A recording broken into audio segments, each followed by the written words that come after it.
ingagi.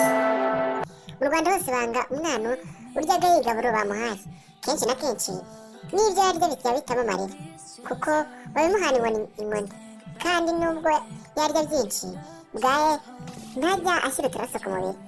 Iyo abonye abandi bana barya abagirira ishyari, akeka ko aribo batuma ahabwa ibyo yitabitse. Hakubereyeho umwana iyo ngeso yo kugaya iza kumwokama. Bukeye nyina agira atya arapfa. Mukase uwo yamugaburiraga nk'uko nyina yamugaburiraga, akabigaya. Mukase agaherako akabimushikuza,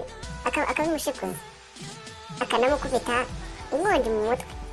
Umwana akaboroga, akirukira hanze yomongana.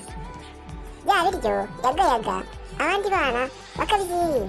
Se uwo mwana nawe ntabyiteho, kuko yari azi neza ko ari inashoboka.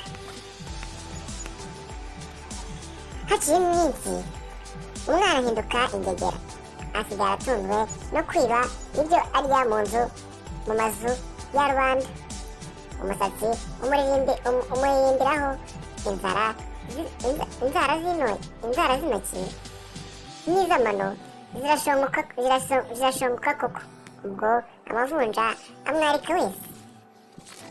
Abandi bana bamubonaga mu bihuru aho abunze yihishe, bakamukwena bati nguwo amaguru y'urubarara ya rubabura birenge. Iyo ajya kuba rubebe yangana na rubanda.